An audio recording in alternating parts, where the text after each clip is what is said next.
ஆலோசனை. இன்னைக்கு பார்த்தீங்கன்னா சனி பிரதோஷம். சனி பிரதோஷம் எப்பேற்பட்ட கிரக தோஷங்களையும் நமக்கு நிவர்த்தி பண்ணும். நம்மளால் விரதம் இருக்க முடியல அப்படின்னாக்க இன்னைக்கு காலையில் எழுந்திரிச்சு குளிச்சுட்டு நம்மளுடைய குலதெய்வத்தை நம்ம ஆலயங்களுக்கு செஞ்சு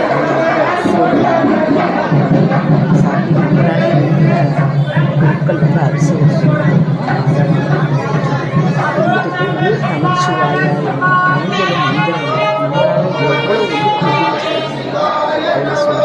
உங்களால் வேலைக்கு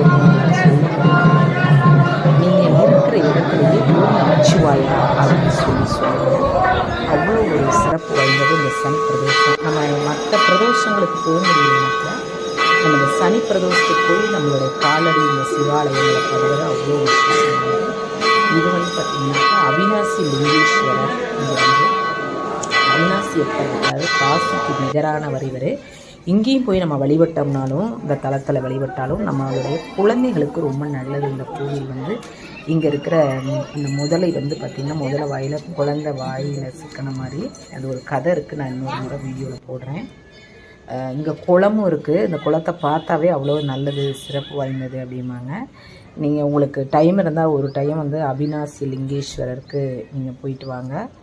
இந்த சனி பிரதோஷத்துக்கெலாம் போனோம்னாக்கா அவ்வளோ நல்லதுன்னு வச்சுக்கோங்களேன். நமக்கு நேரம் சரியில்லைனாலும் நம்ம ஆலய வழிபாடு பண்ணுறதுனாலும் இந்த சனிக்கிழமைகளில் சனி பிரதோஷத்தை நம்ம தவற விடாமல் நம்ம பக்கத்தில் இருக்கிற ஆலயங்களுக்கு உங்களால் முடிஞ்சால் இந்த சனி பிரதோஷத்தை தவற விடாமல் போயிட்டு வாங்க. ஓம் நமச்சிவாயங்கிற மந்திரத்தை வந்து இன்றைக்கி நாள் முழுவதும் சொல்லுங்கள்.